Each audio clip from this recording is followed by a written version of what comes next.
நாம் தியானத்துக்கு ஆதாரமாக யோவான் 17வது அதிகாரத்துக்கு திருப்பிக் கொள்ளலாம். யோவான் 17வது அதிகாரம் 1 முதல் அந்த அதிகாரம் முடிய நாம் வாசிக்கலாம். யாராவது ஒருவர் அதை சுத்தமாக வாசிக்க முடியாது. யோவான் 17வது அதிகாரம் 1 முதல்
ஒரு முறை கூட கடவுளுடைய திருவைக்காக அவரை முகத்தை நோக்கி மன்றாடலாம்.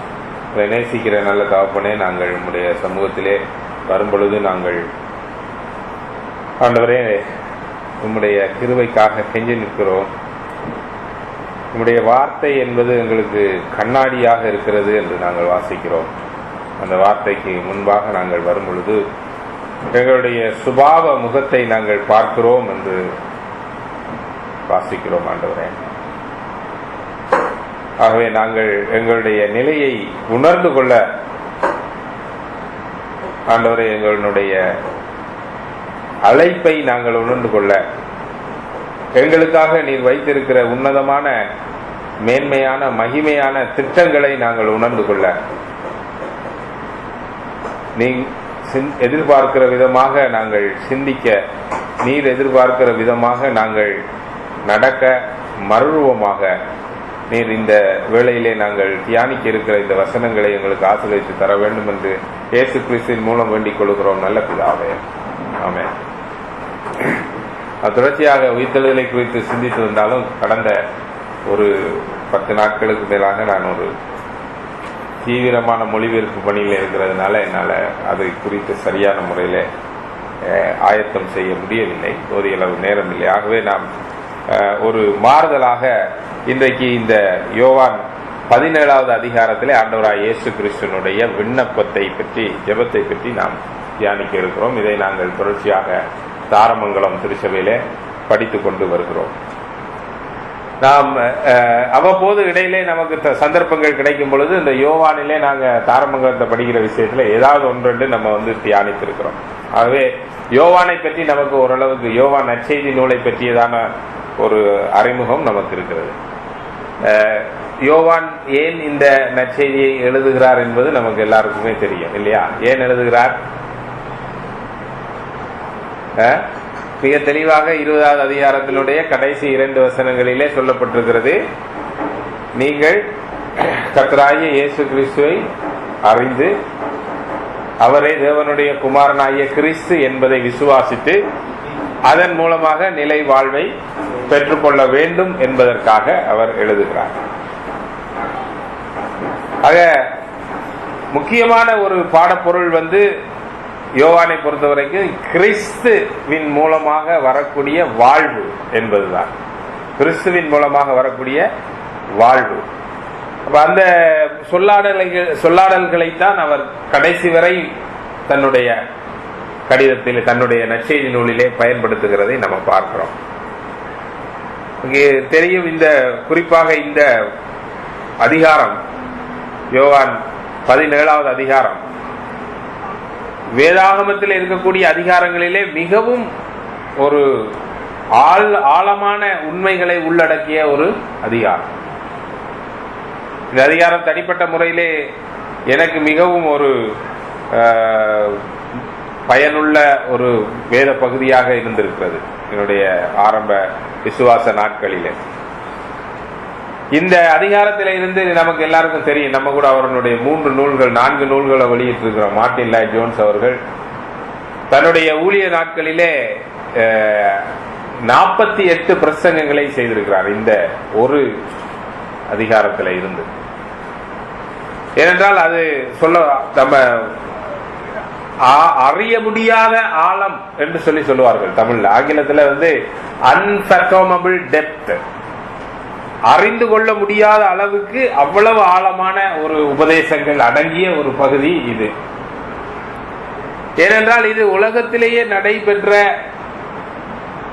பேச்சுகள் அல்லது கலந்துரையாடல்கள் அல்லது டிரான்சாக்சன் சொல்லுவோம், பேசும் பொழுது இருக்கக்கூடிய உரையாடல்கள் அல்லது மனிதர்களுக்கு இடையிலே அல்லது மனிதர்களாலே பேசப்பட்ட பேச்சுகளிலே மிக மிக முக்கியமான பேச்சு இது. ஏனென்று சொன்னால் ஆண்டவராகிய இயேசு கிறிஸ்து தன்னுடைய தந்தையாம் கடவுளிடத்திலே அவர் விண்ணப்பிக்கிறது இங்கே பதிவு செய்யப்பட்டிருக்கிறது. புதிய ஏற்பாட்டில் நீங்க வேற சில இடங்களிலும் கூட ஆண்டவராகிய இயேசு கிறிஸ்துனுடைய விண்ணப்பங்கள் பதிவு செய்யப்பட்டிருக்கிறது. ஏதாவது உங்களுக்கு நினைவு இருக்குதா? இயேசு கிறிஸ்து ஜெபித்த சில ஜெபங்கள் நமக்காக பதிவு செய்யப்பட்டிருக்கிறது. ஏன்னா இயேசு கிறிஸ்து ஜெபம் பண்றதை நம்ம பெருமைப்படுத்த கூடாதுன்னு சொல்லி தெளிவா சொல்லியிருக்காரு. அதனால ஜெபம் பண்றதை ரகசியமா தான் செய்யணும் அப்படின்னு சொல்லியிருக்காரு. அப்ப அவரே தான் என்ன ஜெபம் பண்ணு சொல்லி அதை பெரிய அளவுல பப்ளிஷ் பண்றதை அவர் விரும்ப மாட்டார், விரும்புறது இல்லை. ஆனால் அவருடைய ஜெபங்கள் சில நேரங்கள்ல நமக்கு பதிவு செய்யப்பட்டிருக்கிறது. உதாரணமாக அவர் யோவானை உயிரோடு எழுப்பும் பொழுது அவர் வெளியே நின்று என்ன ஜெபிக்கிறார்? பிதாவே, நீர் எப்பொழுதும் எனக்கு செவி கொடுக்கிறீர் என்று நான் அறிந்திருக்கிறேன், ஆனாலும் இவர்களுக்காக நான் ஜெபிக்கிறேன் அப்படிங்கிறார். இயேசு கிறிஸ்துவினுடைய வாழ்க்கையிலே அவர் ஜெபத்துக்கு ரொம்ப முக்கியத்துவம் கொடுத்தார். அதனால நம்மளும் ஒரு நாள் ஜெபத்துக்காக ஒதுக்குவதற்காக நம்ம யோசிக்கிறது நல்ல காரியம் இல்லையா? அதனால இயேசு கிறிஸ்துவனுடைய காலத்திலே, இயேசு கிறிஸ்துவனுடைய வாழ்நாளிலே திரும்ப திரும்ப பல இடங்களிலே வாசிக்கிறோம். அவர் அதிகாலையிலே நேரத்தோடு எழும்பி ஒரு தூரமான இடத்துக்கு சென்று அல்லது மலை உச்சிக்கு சென்று அவர் ஜெபித்தார் என்று சொல்லி நாம் பார்க்கிறோம். ஆகவே தனியாக அவர் பிதாவோடு எவ்வளவோ ஜெபித்திருந்தாலும் அந்த ஜெபங்கள் எல்லாம் நமக்கு இங்கே எழுதப்படவில்லை. அவர் ஜெபித்த சில விஷயங்கள், இன்னொரு முக்கியமான ஜெபம் அவர் செய்தாரு. சிலுவையிலே தொங்கிக் கொண்டிருக்கும் பொழுது, பிதாவே இவர்களுக்கு மன்னியும், இவர்கள் செய்கிறது என்னதென்று அறியாதிருக்கிறார்கள். அதெல்லாம் ரொம்ப ஆழ்ந்த, அந்த ஒவ்வொரு ஜெபத்தையும் நீங்க எடுத்து பாத்தீங்கன்னா அதுக்கு உள்ளுக்குள்ள மிக ஆழமான கருத்து இருக்குது. ஏன்னு சொன்னா நம்ம எல்லாம் நிறைய நேரத்துல தேவையில்லாத விஷயங்களை பேசிக்கிட்டே இருக்கிறோம் இல்லையா? நேரத்தை தேவையில்லாம நம்ம செலவு பண்ணிட்டு இருக்கோம். இந்தியா பாகிஸ்தான் கிரிக்கெட் பார்த்துக்கிட்டு நம்ம நாட்டுல 1000 பிரச்சனைகள் நடந்து போன பிறகு மக்கள் இந்த கிரிக்கெட்டை பார்க்க விட்டுருவாங்கன்னு பார்த்தா அவன் பல சீரியஸா உட்கார்ந்து இப்பதான் கிரிக்கெட் பார்த்துக்கிட்டு இருக்காங்க. அதெல்லாம் நமக்கு எது முக்கியம் எது முக்கியம் இல்லைன்னு சொல்லி தெரியறது இல்லை. ஆனால் இயேசு கிறிஸ்து இங்கே ஜெபிக்கிறார் என்று சொல்லி சொன்னால், பிதாவினிடத்திலே அவர் பேசுகிறார் என்று சொன்னால், அவர் பேசுகிற அந்த வார்த்தைகள் ஒவ்வொன்றும் ரத்தின சுருக்கமாக, மணிமணியாக, மிக சிறப்பான ஆழ்ந்த வார்த்தைகளா இருக்கிறபடியினாலே அவை மிக சுருக்கமாக இங்கே நமக்கு பதிவு செய்யப்பட்டிருக்கிறது மற்ற இடங்களில். ஆனால் இந்த இடத்திலே பார்த்தீர்கள் என்றால் ஒரு மிக நீண்ட ஜெபம் பதிவு செய்யப்பட்டிருக்கிறது. ஏன் அது பதிவு செய்யப்பட்டிருக்கிறது? யோவான் உண்மையில நீங்க பாத்தீங்கன்னா இந்த நிகழ்ச்சி நமக்கு தெரியும். யோவான் 13வது அதிகாரத்தில் ஆரம்பிக்குது இல்லைங்களா? இயேசு கிறிஸ்து கடைசி இராப்போஜனத்திலே அவர்களோடு அமர்ந்திருந்து பேசுகிற நிகழ்வை பற்றி தான் யோவான் 13ல இருந்து 17 வரைக்கும் நடைபெறுகிறதா நம்ம பார்க்கிறோம். இப்ப மற்ற நற்செய்தியாளர்கள் எல்லாம் அந்த இடத்திலே இந்த அப்பமும் ரசமும் ஆண்டவர் எடுத்து கொடுத்து அவர்களுக்கு அந்த திருவிருந்தை முதலிலே ஆரம்பித்து வைக்கிறதான நிகழ்ச்சியை அங்கே பதிவு செய்கிறார்கள். ஆனால் யோவான் அதை பற்றி பேசவில்லை. யோவான் அதற்கு பதிலாக கால் கழுவுவதை பற்றி பேசுகிறார். அதுக்கு பிறகு அவர்களோடு நடந்த ஒரு நீண்ட உரையாடலை அவர் பதிவு செய்கிறார்.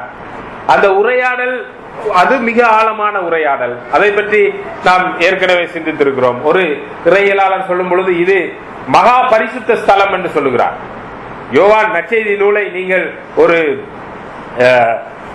ஆசரிப்பு கூடாரமாக அல்லது தேவாலயமாக கற்பனை செய்து கொள்வீர்கள் என்று சொன்னால் 13 முதல் 17 வரை இருக்கக்கூடிய பகுதி மகா பரிசுத்த ஸ்தலம், மிக அதிதூய இடம். அந்த இடம் கடவுளோடு நெருங்கினதான ஒரு உள்ள ஆழமான உரையாடல்களும் சத்தியங்களும் வெளிப்படுத்தப்படுகிறதான ஒரு இடம் என்பதை நாம் சிந்தித்திருக்கிறோம். அப்ப அந்த ஆண்டவர் கடைசியாக உயில் எழுதுற மாதிரி தன்னுடைய ஒரு இறந்து போகக்கூடிய தந்தை, தன்னுடைய பெற்றோர், தன்னுடைய பிள்ளைகள், தன்னுடைய சந்ததியாரை கூப்பிட்டு அவர்களுக்கு முன்பாக தன்னுடைய கடைசி விருப்பங்களை, கடைசி எண்ணங்களை சொல்லி அவர்களுக்கு சொத்து எழுதி கொடுக்கிற மாதிரியான ஒரு விஷயத்தை தான் நாம் இங்கே இந்த அதிகாரங்களிலே பார்க்கிறோம். கடைசியாக அவர் மிக தெளிவாக, ஐயா இதுதான் என்னுடைய நோக்கம், இதுக்காக தான் நான் வந்தேன், நீங்க இதைத்தான் செய்யணும் அப்படின்னு சொல்லி பேசுகிறதை நாம் அங்கே பார்க்கிறோம். அதுல நிறைய ஆழமான விஷயங்கள் எல்லாம் இருக்கிறது. ஆனால் கடைசியாக அதை முடிக்கும் பொழுது அங்கே யோவான் என்ன யோசிக்கிறார் என்றால், பிதா அவர் யாரும் எழுதாத, எந்த நற்செய்தியாளர்களும் எழுதாத ஒரு விஷயத்தை அவர் எழுதுகிறார். அவர் பிதாவை நோக்கி என்ன வேண்டிக் கொண்டார் என்பதை அப்படியே நமக்காக பதிவு செய்து கொடுத்திருக்கிறார். ஆகவே இது மிக தெய்வீகமான ஒரு, எல்லாமே வேதாகமம் முழுவதும் தெய்வீகமானதா, ஆனால் இந்த பகுதி மிகவும் தெய்வீகமான ஒரு வேத பகுதி. ஏனென்று சொன்னால் இங்கே கிறிஸ்துவத்தின் முதல் 2 நபர்களிடையிலே நடைபெறுகிற உரையாடலை நாம் கேட்கிறோம். மிக முக்கியமான விஷயம். மகா பாவிகளும் ஈன துரோகிகளுமாகிய நம்ம கடவுளுக்கும் பிதாவுக்கும் குமாரனுக்கும் இடையிலே நடைபெற்ற ஒரு சம்பாஷணையை, ஒரு உரையாடலை, ஒரு கருத்து பரிமாற்றலை நாம் இங்கே கேட்கிறோம். ஆகவே இது மிகவும் மகா பரிசுத்த ஸ்தலத்திலே நிற்பதை போன்ற ஒரு காரியம். ஆகவே அதை யோவான் பதிவு செய்ய யோசிக்கிறார். அவை அப்படிப்பட்ட ஒரு அறிமுகத்தோடு நாம் இந்த ஜெபத்துக்குள்ளே நாம் போகிறோம். போகும்பொழுது நாம் அந்த ஜெபத்தை நாம் சரியாக புரிந்து கொள்வதற்கு முன்பாக முதல் நம்ம கேட்க வேண்டிய கேள்வி, இயேசு கிறிஸ்து கடவுளா இல்லையா? கடவுள் தானே. அப்ப ஏன் அவர் ஜெபம் பண்ணணும்?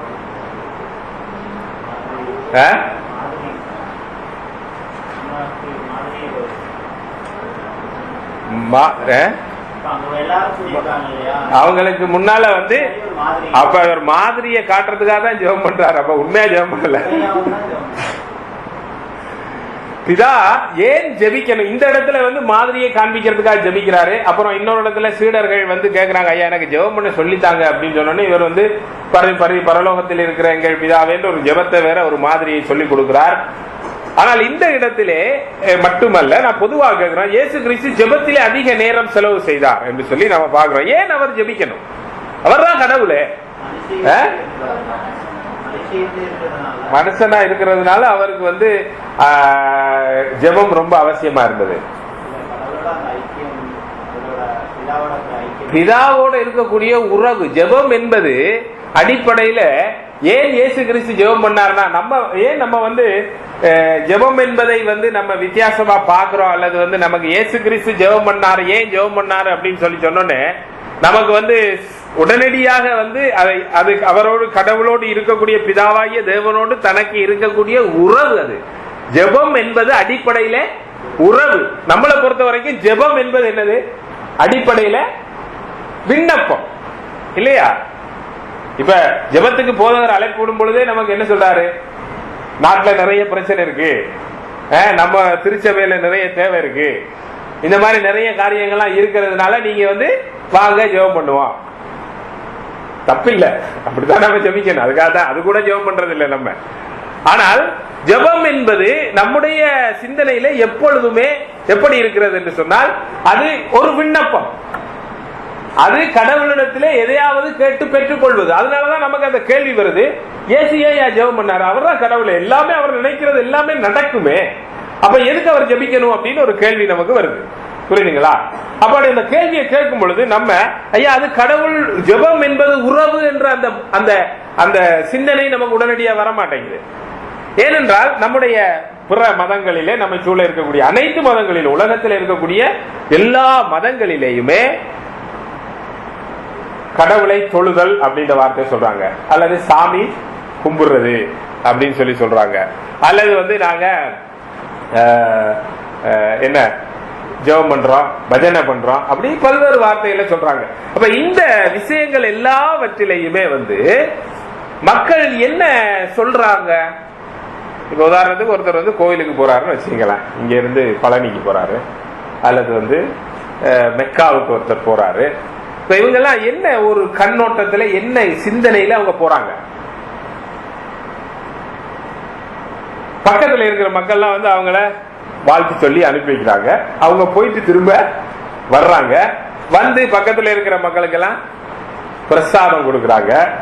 வேளாங்கண்ணிக்கு போயிட்டு வந்தா ஒரு சின்ன பாட்டில்ல தண்ணி, ஒரு மாதா சிலைக்குள்ள கொஞ்சம் தண்ணியை வச்சு அதை கொடுக்கறாங்க. இப்ப இதெல்லாம் நல்ல எண்ணங்களோட செய்யப்படக்கூடிய காரியம். நம்ம அதை பரிகசிக்க கூடாது. நிறைய நேரத்தில் கிறிஸ்துவலாய நம்ம அதெல்லாம் வந்து பரிகசிக்கிறாங்க, தப்பு. அதெல்லாம் அவங்க கடவுள் மேல இருக்கிற பக்தியினாலதான் செய்யறாங்க. ஆனால் அதுக்கெல்லாம் பின்னால இருக்கக்கூடிய கருத்து என்ன, நோக்கம் என்ன என்று சொன்னால், கடவுள் எல்லாம் வல்லவர், கடவுள் நம்ம கேட்கக்கூடிய காரியங்களை நமக்கு கொடுக்கிறாரு. அவரை நம்ம தேடி அவரிடத்துல போய் விண்ணப்பம் செய்யும் பொழுது அவர் நம்ம விரும்பின காரியங்களை நமக்கு செய்வார். பக்கத்து வீட்டுக்காரெல்லாம் இருக்கிறவங்க எல்லாரும் நல்லா இருக்குன்னு நம்ம நினைக்கிறோம். அதனால நம்ம போய் அங்க சாமி கும்பிட்டுட்டு ஒரு பிரசாதத்தை வாங்கி கொண்டு இங்க கொடுக்கும் பொழுது இவன் பிரயாணம் பண்ண முடியல, ஆனா கடவுள்கிட்ட உரிய அந்த இவன் என்னென்ன மனசுல கேட்டுக்கிறானோ அந்த விஷயத்துல நம்ம வந்து கொஞ்சம் அப்படியே பார்சல் பண்ணி வாங்கி கொண்டு இவன்கிட்ட கொடுத்துடுறோம். இதுதான் வந்து நம்முடைய சிந்தனையில இருக்கக்கூடிய எண்ணங்கள். பொதுவாக நம்பிக்கை என்னன்னு சொன்னா, கடவுளிடத்திலே இருந்து மனிதர்கள் எங்களுக்கு விருப்பமான விஷயங்களை கேட்டு பெற்றுக் கொள்வதற்கு பேர் தான் வழிபாடு. பெரும்பான்மையாக அதுக்கு மேல பஜனையில கடவுளை துதிக்கிறதுன்ற ஒரு கான்செப்ட் இருக்குது, இல்லன்னு இல்ல. ஆனால் அடிப்படையில எதுக்காக நம்ம கடவுளை துதிக்கிறோம்? துதிக்கிறது கூட என்னதுக்கு? எனக்கு வேண்டியதை அவர் கொடுக்கும் போது அவர் துதிகளில் பிரியப்படுகிறவர்.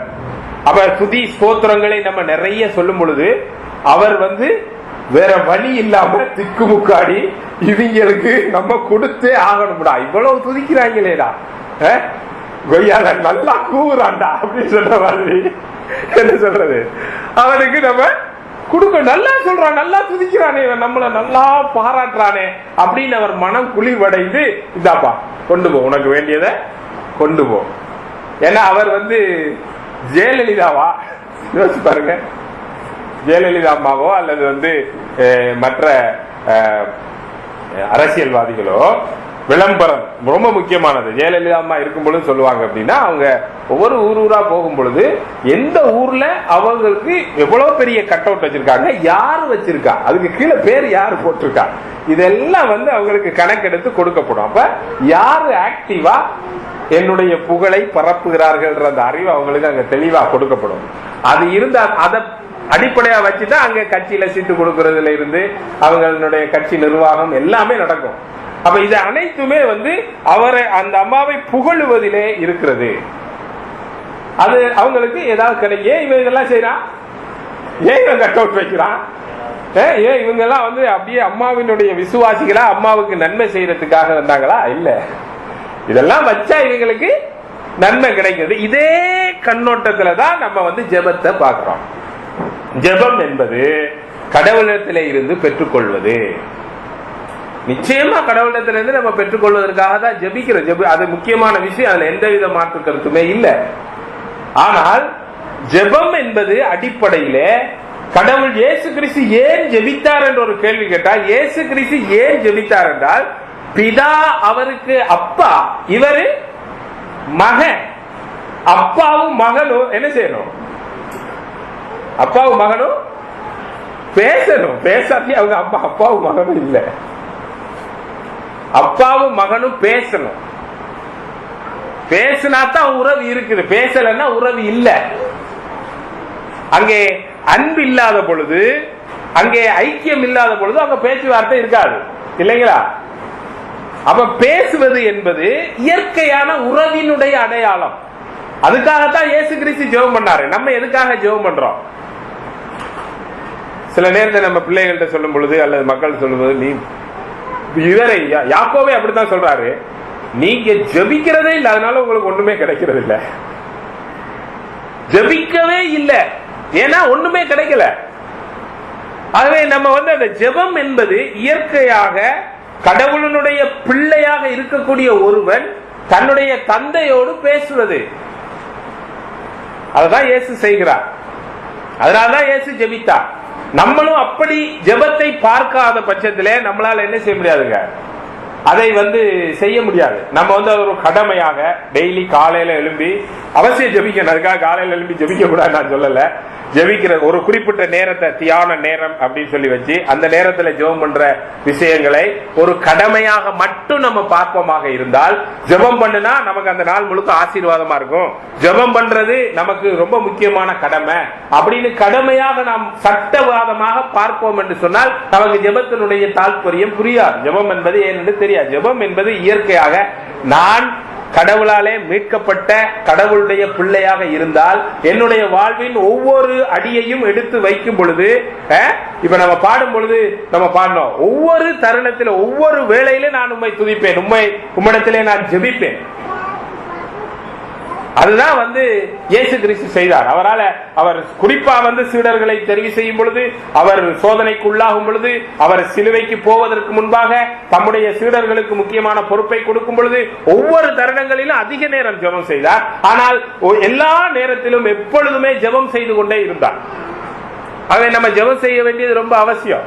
அனுதினமும் காலையில ஜெபிக்கிறது, மாலையில ஜெபிக்கிறது, இதெல்லாம் ரொம்ப அவசியமா இருந்தாலும் எல்லா தருணத்திலையும் நம்ம கடவுளோடு உறவாடி கொண்டே இருக்க வேண்டும். நம்முடைய உள்ளத்திலே ஆண்டவரோடு ஜெபித்து கொண்டே இருக்கணும். அப்படி ஜெபம் செய்யும் பொழுதுதான் நம்ம கடவுளுடைய பிள்ளைகள் அர்த்தம். அப்படி இல்லைன்னா நம்ம கடவுளுடைய பிள்ளைகள் அல்ல. அதனாலதான் இயேசு ஜெபித்தார். சரி, அது ரொம்ப முக்கியமான கேள்வி. அப்ப அந்த கேள்வி முடிச்ச பிறகு நம்ம உள்ளுக்குள்ள போறோம். போகும் பொழுது இது மிக ஆழமான ஒரு பகுதி. இதுக்குள்ள இருக்கக்கூடிய அவலத்தை நம்மளால சிந்திக்க முடியாது. ஆனால் குறிப்பாக நம்ம இயேசு கிறிஸ்து இந்த இடத்துல 3 விண்ணப்பங்களை வைக்கிறார். 3 பிரேயர் பாயிண்ட்ஸ்.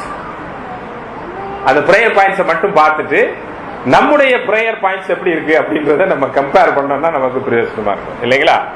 3 prayer points. முதலாவது அவர் 2வது வசனத்திலிருந்து 5வது வசனம் வரைக்கும் ஒரு பிரேயர் பாயிண்ட் வைக்கிறாரு. அதிலே அவர் தனக்காக ஜெபிக்கிறார் இல்லையா? நம்ம ஜெபம் பண்ணும் பொழுது நமக்காக ஜெபம் பண்ணுவோம், நல்ல விஷயம், நமக்காக ஜெபம் பண்ணணும். அதே மாதிரி இயேசுவும் தனக்காக ஜெபிக்கிறார். பிரேயர் பாயிண்ட் நம்பர் 1, தனக்காக ஜெபிக்கிறார்.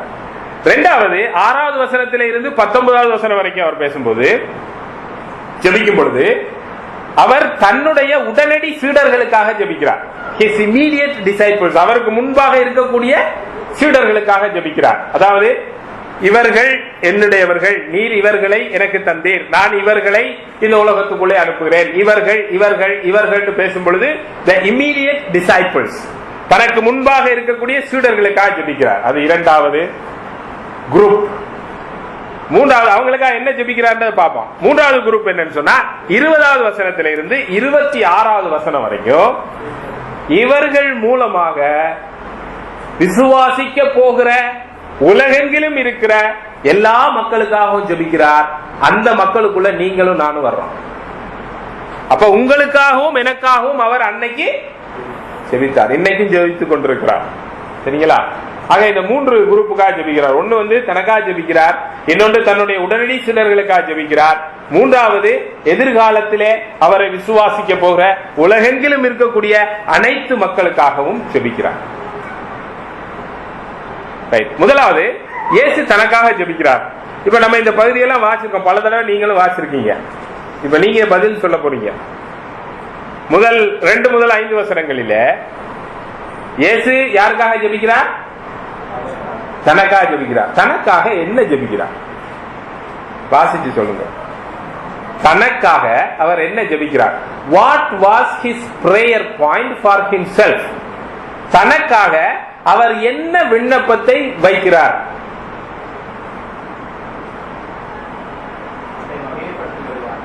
என்னை மகிமைப்படுத்தும் அப்படின்றார். என்னது? என்னை மகிமைப்படுத்தும். ஒரு மனுஷன் சொல்றாரு, இப்ப நான் உள்ளுக்குள்ள வரும் பொழுது, சர்ச்சுக்குள்ள வரும் பொழுது, அல்லது ஒரு தகப்பன் தன்னுடைய வீட்டுக்குள்ள வரும் பொழுது, பிள்ளைகள், மனைவி அல்லது திருச்சபையில் இருக்கக்கூடிய மக்கள், வர்றாரு போதகர் இதயக்கனி, இவர் மிக சிறந்த ஒரு போதகர், எங்களுக்காக வேதத்தை நன்றாக படித்து பிரசங்கிக்கிற ஒரு அர்ப்பணிப்புள்ள ஒரு போதகர் அப்படின்னு சொல்லி அவரை நாங்க எல்லாரும் வாழ்த்தணும் அப்படின்னு சொல்லி இதயக்கனி கேட்கிறாரா இருந்தா அவரை நம்ம என்ன நினைப்போம்? புரியுதா உங்களுக்கு? என்னை புகழுங்க, எனக்கு மகிமையை கொடுங்கள். மகிமைனா என்னன்றது நமக்கு ஓரளவுக்கு தெரியும். மகிமைனா வெயிட், அதை நம்ம படிச்சிருக்கோம்.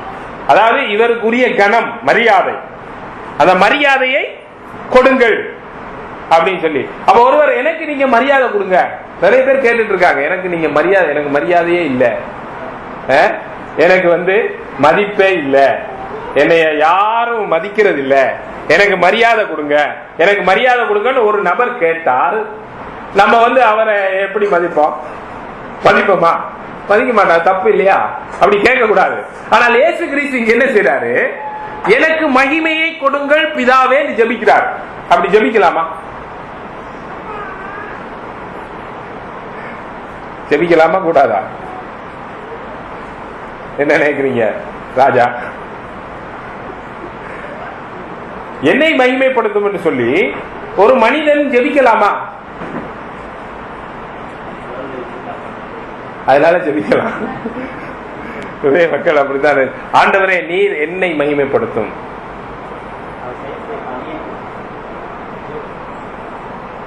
ஒரு மனிதன் தன்னுடைய சொந்த மகிமையை ஒருவனும் தனக்கானவைகளை நாடக்கூடாது இல்லைங்களா? அவன் ஒருவனும் தன்னை குறித்து எண்ண வேண்டியதற்கு மிஞ்சி எண்ணக்கூடாது.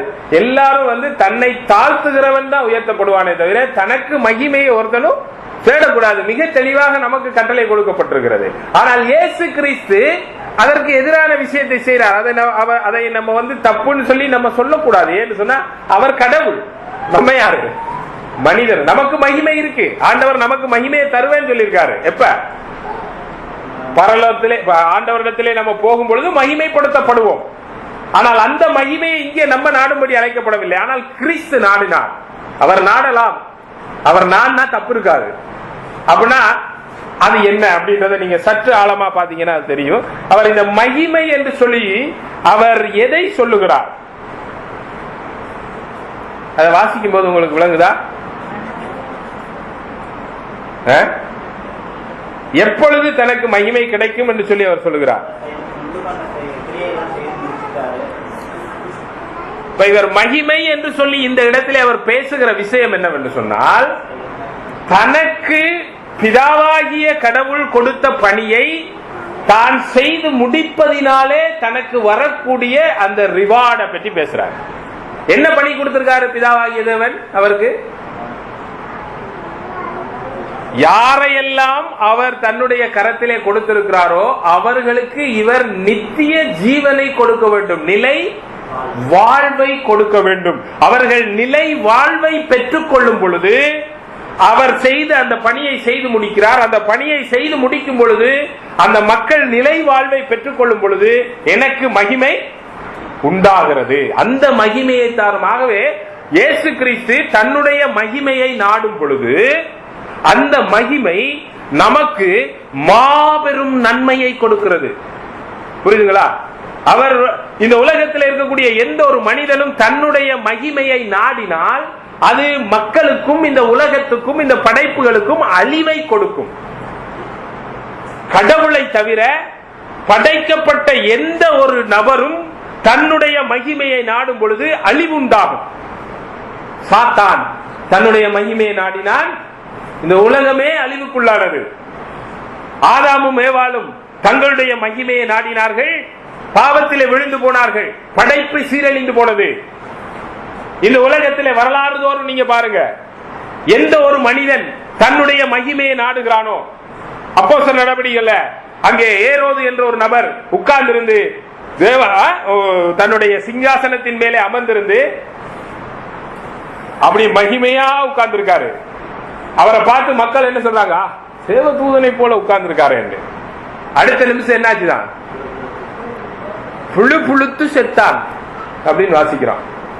நேபுகாத்நேச்சார் அங்கே பாபிலோனுடைய அரண்மனையினுடைய உப்பரிகையில் நின்று கொண்டு மிக பிரமாண்டமாக கட்டப்பட்ட அந்த பாபிலோன் நகரத்தை பார்த்து, ஆஹா இவ்வளவு அருமையா கட்டியிருக்க பாரியா, என்னால் கட்டப்பட்ட மகா பாபிலோன் நகரம் அல்லவா அந்த வாயில வார்த்தை இருக்கும் பொழுது புரடியில கொடுக்கிறார் ஆண்டவர் அடி. அந்த வார்த்தை அவனுடைய வாயில் இருக்கும் பொழுதே கடவுள் அவனை அடித்தார். அவன் தரையிலே விழுந்து மண் மிருகத்தை போல மண்ணை தின்றான் என்று சொல்லி வாசிக்கலாம். 7 வருஷம் அவன் யாருன்னு தெரியல, மனிதனாக இல்ல, ஆடை தரிக்கவில்லை, மிருகத்தை போல புல்லை தின்று கொண்டு திரிந்தான். மகா பயங்கரமான உன்னதமான ஸ்தானத்திலே இருந்த நேபுகாத்நேச்சார் என்ற சர்வ ஏகாதிபத்தியம் உள்ள ஒரு சக்கராதிபதியாக வீற்றிருந்த ஒரு நபர் அங்கே புல்லு திக்கிற மிருகமாக மாறினார். அவனுக்கு ஆபத்து வர்றது மட்டுமல்ல, ஹிட்லரை போன்றவர்கள் வரலாற்றிலே தங்களை உயர்த்தும் பொழுது நாங்க தான் ஆரியர்கள் என்ன சொன்னாங்க? ஆரியர்கள், ஆகவே நாங்கள் இந்த உலகத்தை ஆளுவோம், யூதர்களை அழிப்போம் என்று சொல்லி அவர்கள் கிளம்பி தங்களுடைய மகிமையை நாடின பொழுது உலக போர் வெடித்தது, பூமி நாசமாச்சது. இன்னைக்கு தங்களுடைய சொந்த மகிமையை நாடக்கூடிய அமெரிக்கா தேசம் போன்ற மேற்கத்திய ஏகாதிபத்திய நாடுகள் தங்களுடைய வளங்களை பாதுகாத்துக் கொண்டு ஏழை மக்கள் நாடுகளுடைய வளங்களை சுரண்டும் பொழுது, அவர்களுடைய மகிமையை அவர்கள் நாடும் பொழுது, அவர்களுடைய கொள்கையை உலக மயமாக்கலை உலகமெங்கும் திணிக்கும் பொழுது மற்ற மக்கள் அழிந்து போகிறார்கள், உலகம் சீரழிந்து போகிறது, வளங்கள் சுரண்டப்படுகிறது. ஆகவே மனிதர்கள் தங்கள் மகிமையை நாடும் பொழுது உலகம் அழியும், மக்கள் பாதிக்கப்படுவார்கள். நம்முடைய அரசியல்வாதிகளை பற்றி நமக்கு தெரியும் இல்லைங்களா? அவர்கள் தங்களுடைய மகிமையை நாடுவதனாலே எவ்வளவு சீர்கேடுக்குள்ள இன்றைக்கு தமிழ்நாடு நாறிக்கொண்டிருக்கிறது என்பது நமக்கு தெரியும். ஆனால் கடவுள் தன்னுடைய மகிமையை நாடும் பொழுது நமக்கு நன்மை உண்டாகும், நமக்கு வாழ்வுண்டாகும். ஆகவேதான் நீ உன்னுடைய மகிமையை நாடாமல் கடவுளுடைய மகிமையை தேடு, கடவுளை மகிமைப்படுத்து என்று. அதனால்தான் இயேசு கிறிஸ்து ஆண்டவரே நீர் என்னை மகிமைப்படுத்தும். இயேசு கிறிஸ்து எங்கே மகிமைப்படுகிறாரோ அங்கேதான் மனிதர்களுக்கு நன்மை கிடைக்கும். அதனால்தான் ஜான் பைபர் சொன்னார், where God is most glorified, human beings are most satisfied. எங்கே கடவுள் அதிகமாக மகிமைப்படுத்தப்படுகிறாரோ அங்கேதான் மனிதர்கள் சந்தோஷப்படுவார்கள். நம்முடைய மிகப்பெரிய மகிழ்ச்சி கடவுளுடைய மகிமையில இருக்கிறது. ஆகவே கடவுளுக்கு இதை நீங்க அப்படியே மாத்தி போடணும். எப்படி போடணும்னு சொன்னா, இந்த உலகத்தில் இருக்கக்கூடிய மக்கள் மகிழ்ச்சி அடையும் பொழுதுதான் கடவுள் மகிமை அடைகிறார். அப்பதான் நம்முடைய சூழ்நிலைக்கு அது விளங்கும். இந்த உலகத்தில் இருக்கிற மக்கள் துன்பத்தாலும் வறுமையாலும் பொருளாதார சிக்கலினாலும் ஏற்றத்தாழ்வுகளினாலும் கொடுங்கோன்மை ஆட்சிகளினாலும் பாதிக்கப்பட்டுக் கொண்டிருக்கும் பொழுது அங்கே கடவுளுக்கு மகிமை வராது, இயேசு கிறிஸ்துவுக்கு மகிமை வராது. ஆக மக்களுக்கு நல்வாழ்வு கொடுப்பதற்கு தான் இயேசு கிறிஸ்து ஜெபிக்கிறார். ஆண்டவரே, நான் கொடுத்த இந்த நிலை வாழ்வை இவர்கள் பெற்றுக்கொண்டு இவர்கள் வாழ்வை நிறைவாய் அடையும் பொழுது எனக்கு நீர் அந்த மகிமையை தருகிறீர். ஆண்டவரே, அந்த மகிமையை எனக்கு தாரும். பிதாவே, எனக்கு அந்த மகிமையை தாரும் என்று அவர் ஜெபிக்கிறார். இரண்டாவது ஜெப குறிப்புக்குள்ள வருவோம். தன்னுடைய மக்களுக்காக ஜெபிக்கிறார் இல்லையா? தன்னுடைய உடனடி சீடர்களுக்காக ஜெபிக்கிறார். நிறைய விஷயங்களுக்காக எல்லாம் ஜெபிக்கிறார். அவங்களை பற்றி நிறைய டிஸ்கிரிப்ஷன்ஸ் எல்லாம் கொடுக்கிறார். அவங்க யாருன்னு சொல்றாரு, நான் அவங்களுக்கு என்ன செய்திருக்கேன்னு சொல்றாரு. ஆனால் அவருடைய அடிப்படையான அவர்களை குறித்த அடிப்படையான விண்ணப்பம் 17வது வசனத்துல வருது. வாசிங்க.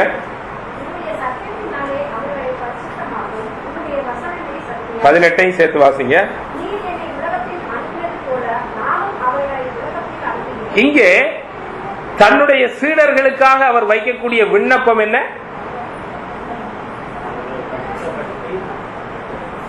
அவர்களை நீர் பரிசுத்தப்படுத்தும், உடைய சத்தியத்தினாலே அவர்களை பரிசுத்தப்படுத்தும். அப்படின்னா என்ன அர்த்தம்?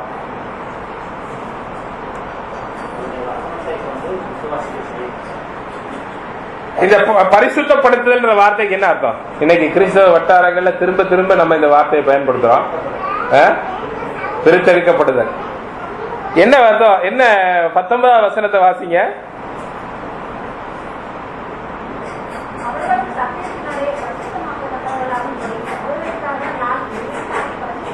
அப்ப இந்த மக்கள், அதாவது இயேசுவினுடைய சீடர்கள், அது நமக்கும் சேர்ந்ததுதான். இவர்கள் பரிசுத்தமாக வேண்டும் என்பதற்காக இயேசு கிறிஸ்து தன்னையே பரிசுத்தமாக்குகிறேன் என்று சொல்லுகிறார்.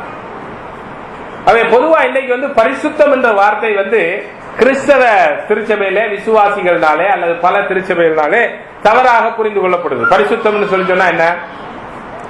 இந்த கையில யாராவது கயிறு கட்டிட்டு வந்துட்டாங்கன்னா அது பரிசுத்தம் இல்லை.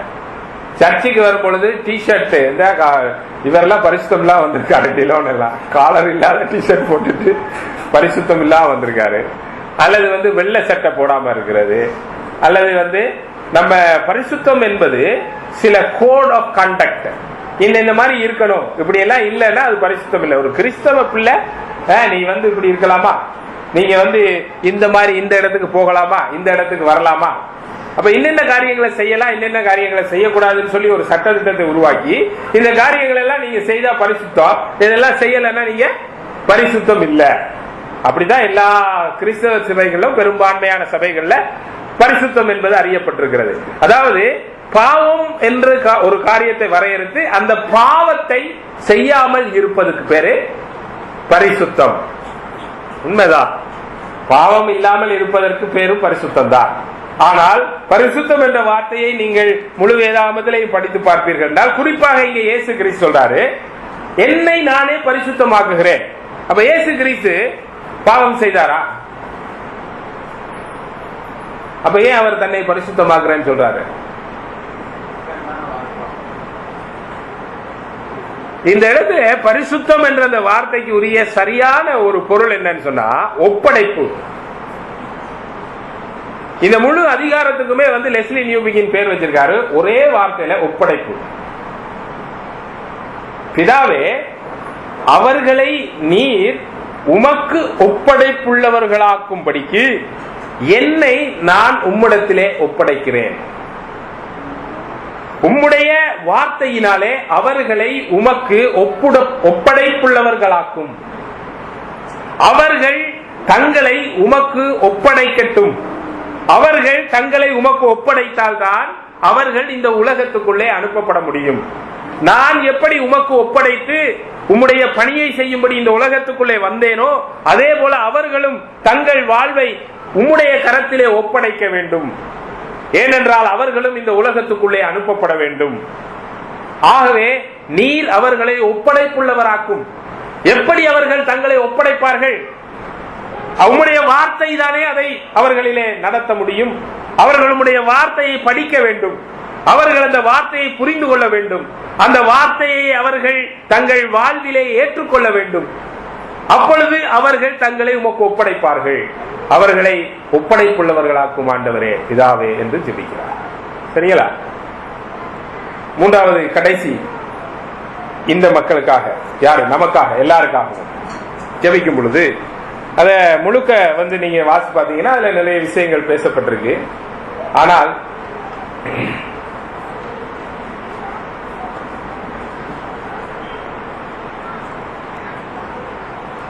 23வது வசனத்தை மட்டும் வாசிங்க.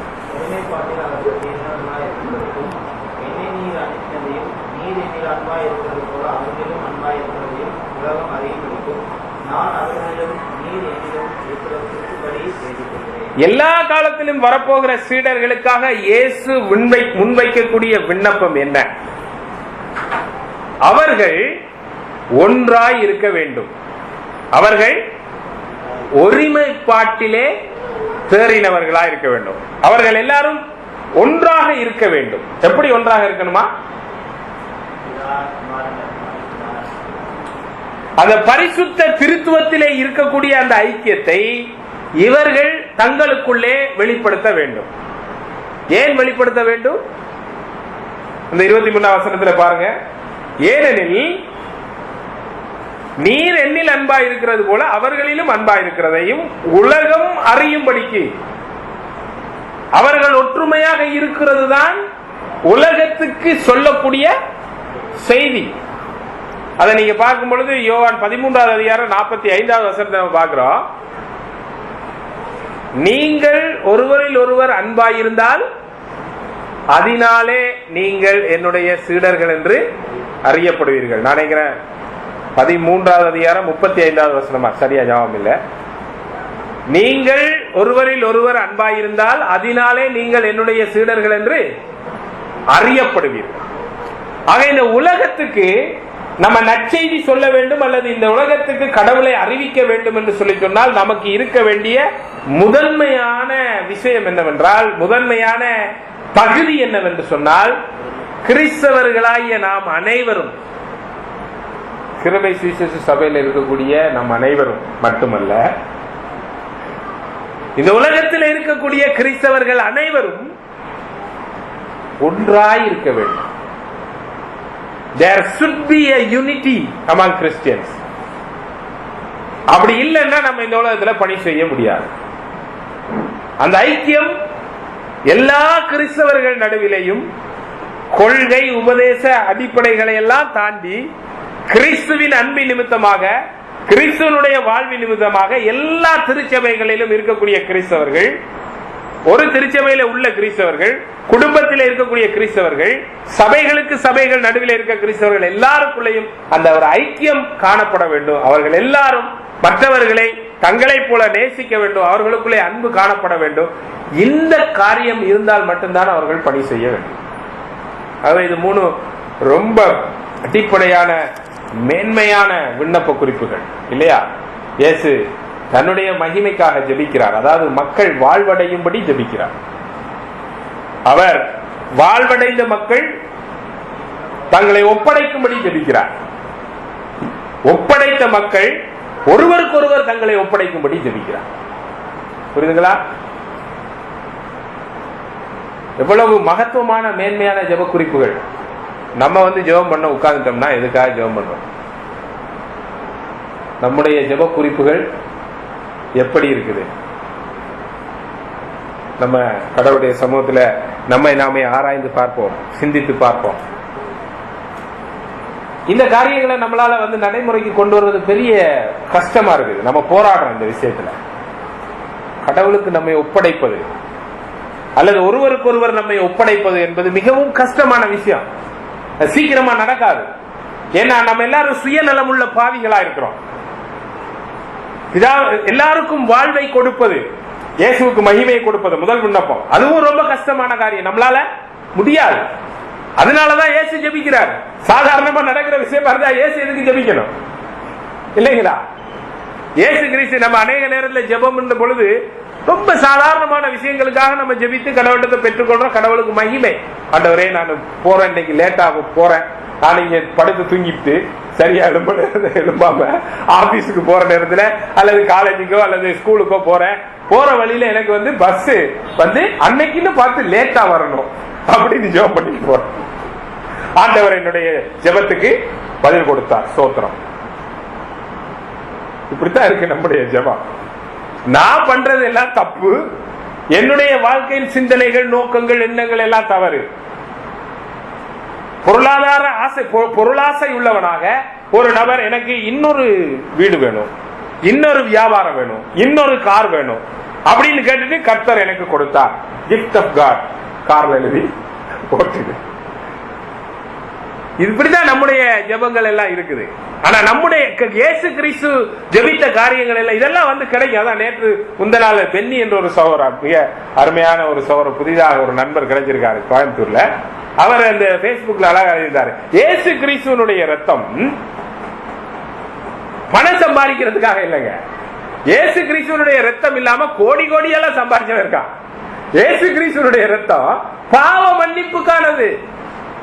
அதனால ஏதாவது ஒரு பொருளாதார காரியங்களுக்காக நம்ம ஜெபம் பண்ணிட்டோம், ஒரு உலகத்துல கிடைக்கக்கூடிய ஒரு நன்மை, சாதாரண விஷயங்களுக்காக கடவுள் எனக்கு ஜெபம் பண்ண கொடுத்த ஆண்டவர் என்னை ஆசீர்வதித்தார், என்னை மேன்மைப்படுத்தி விட்டார், என்னை மகிமைப்படுத்தி விட்டார், என்னை உயர்த்தி விட்டார் அப்படின்னு சொல்லி சொல்றதுல ஒண்ணுமே இல்லை. அப்படின்னா ஏகப்பட்ட பேர் உயர்ந்து போயிருக்கானே நம்மளை விட. அப்ப அவங்க எல்லாம் கடவுளால் ஆசீர்வதிக்கப்பட்ட, நம்ம எல்லாம் வந்து சபிக்கப்பட்டோம்னா? ஆசீர்வாதம் என்பது பொருளாதார ஆசீர்வாதம் இல்ல. ஆசீர்வாதம், பொருளாதார ஆசீர்வாதம் ஆண்டவர் கொடுக்கிறாரு. ஆண்டவருடைய பிள்ளைகளை ஒருபோதும் அவர் கஞ்சிக்கு கையேந்த விட மாட்டார். தாவீது ஒரு காலத்திலேயும் வந்து அவர் சொல்றாரு, என்னுடைய வாலிப நாட்கள்ல இருந்து வயோதிப காலம் வரைக்கும் பார்த்தா ஒரு வயலும் கர்த்தரை தேடினவன் கஞ்சிக்காக கையேந்தினதை நான் பார்க்கவில்லை என்றாரு. அப்ப பொருளாதார ஆசீர்வாதம் தேவை, ஆண்டவருக்கு தெரியும். நம்மளை கஷ்டப்பட விட மாட்டார். தேவையான விஷயங்கள் அனைத்தையும் அவர் தருவார். அதனாலதான் நம்ம அவர் அப்பான்றோம். அப்பானா நம்ம ஊர்ல இருக்க அழகா பழமொழி சொல்லலாம், மரத்தை வச்சவன் தண்ணி ஊத்துவா. அதை பற்றி நம்ம கவலைப்பட தேவை, அது ரெண்டாவது விஷயம். ஆனால் வாட் ஆர் தி வெயிட்டியர் மேட்டர்ஸ், முக்கியமான காரியங்கள் என்ன? அதுக்காக தான் இயேசு ஜெபிக்கிறார். ஒப்படைப்பு. கடவுளுக்கு நாம் நம்மை ஒப்படைக்க வேண்டும், ஒருவருக்கொருவர் நாம் நம்மை ஒப்படைக்க வேண்டும். இந்த உலகத்தில் இருக்கிற மக்களுக்கு வாழ்வு போய் சேர வேண்டும். மக்கள் அழிந்து கொண்டிருக்கிறார்கள், எத்தனையோ வகையான அழிவுகள் நடைபெற்றுக் கொண்டிருக்கிறது. இன்றைக்கு ஒரு கூட்டம் மக்கள் தங்களுடைய மகிமையை நாடி இந்திய தேசத்தை ஒரு அழிவின் பாதையிலே நடத்தி கொண்டு போய் கொண்டிருக்கிறார்கள் ஆட்சியாளர்கள். நமக்கு எல்லாருக்குமே தெரியும், அவர்கள் தங்களுடைய மகிமையை நாடுவதனாலே நாட்டை அழித்துக் கொண்டிருக்கிறார்கள். ஆனால் இயேசு கிறிஸ்துவினுடைய மகிமையை நாடுகிற மக்கள், இயேசு கிறிஸ்துவுக்கு மகிமையை கொண்டு வரும்படி மக்களுக்கு வாழ்வு கொடுக்கிற மக்கள், அப்படிப்பட்ட மக்களாக நாம் நம்மை கடவுளுக்கு ஒப்படைக்கும்படியும் ஒருவருக்கொருவர் நம்மை ஒப்படைக்கும்படியும் கடவுள் நமக்காக வேண்டிக் கொள்ளுகிறார். கடினமான காரியம், நாமும் அதற்காக வேண்டிக் கொள்ள வேண்டும். அதற்காக நாம் பிரயாசப்பட வேண்டும். நம்முடைய விண்ணப்ப குறிப்புகளை இயேசுவினுடைய விண்ணப்ப குறிப்புகளோடு நாம் ஒப்பிட்டு நம்மை நாமே ஆராய்ந்து பார்க்க வேண்டும். தலைகளை தாழ்த்தி கடவுளுக்கு முன்பாக நம்மை ஒப்படைப்போம். நம்முடைய விண்ணப்ப குறிப்புகள் என்ன? எதற்காக நாம் ஜெபித்துக் கொண்டிருக்கிறோம்? இயேசுவினுடைய நாமம் மகிமைப்பட வேண்டும் என்று நாம் ஜெபிக்கிறோமா? நம்முடைய வாழ்வை நாம் கடவுளுக்கு முழுவதும் ஒப்படைக்க வேண்டும் என்று நாம் ஜெபிக்கிறோமா? நாம் ஒருவருக்கொருவர் நம்மை ஒப்படைக்க வேண்டும் என்று நாம் ஜெபிக்கிறோமா? இயேசு தம்முடைய பிதாவினுடைய சித்தத்துக்கு ஒப்படைத்தார். நாமும் நம்முடைய வாழ்க்கையை பிதாவினுடைய சித்தத்துக்கு ஒப்படைக்க கர்த்தர் நமக்கு உதவி செய்கிறார். நாம் இயலாதவர்களாயிருக்கிறோம், குறைபாடுள்ளவர்களாயிருக்கிறோம், இந்த உலகத்தின் பல்வேறு காரியங்களிலே சிக்கி தவிக்கிறவர்களாயிருக்கிறோம். இந்த உலகம் காண்பிக்கிற பொய்யான வழிகளை நாங்கள் நம்பி அதிலே ஓட நினைக்கிறவர்களாயிருக்கிறோம். ஆனால் அவரிடத்திலே மட்டுமே மெய்வாழ்வு உண்டு என்பதை அறிந்தவர்களாய் அவருக்கு நம் வாழ்வை ஒப்படைக்க கடவுள் நமக்கு அருள் செய்வாராக. சகல துதிகனும் மகிமையையும் செலுத்தத்தக்கதான ஒரு வாழ்க்கையை நாம் அவருக்கு எல்லா நிலைகளிலும் ஒப்படைக்கத்தக்கதாக ஆண்டவர் நமக்கு கிருபை செய்யும்படியாக அவரிடத்திலே கேட்போம். நேசிக்கிற நல்ல பிதாவே, இந்த உலகத்திலே நாங்கள் எங்களை ஒப்படைத்தவர்களாக எங்களுடைய ஆசை, இச்சைகள், எண்ணங்கள், மதிப்புகள், மரியாதைகள், விருப்பங்கள், எண்ணங்கள், தேவைகள் இவற்றுக்கு எங்களை நாங்கள் ஒப்படைத்தவர்களாக இருக்கிறோம். எங்களை நீர் மன்னியும் ஆண்டவரே. அப்படி எங்களை தவறான காரியங்களுக்கு ஒப்படைக்கும் பொழுது எங்களுக்கு வாழ்வில்லை. உமக்கு எங்களை ஒப்படைத்தால் மட்டுமே வாழ்வுண்டு என்பதை நாங்கள் நம்முடைய வார்த்தையிலே திரும்ப திரும்ப வாசிக்கிறோம். எங்களை நாங்கள் உமக்கு ஒப்படைத்து உம்மாலே வாழ்வடைய இங்கே வந்திருக்கிற ஒவ்வொருவருக்கும் நீர் அருள் செய்யும்படியாக இயேசு கிறிஸ்துவின் மூலம் தாழ்மையோடு வேண்டிக் கொள்கிறோம் நல்ல பிதாவே.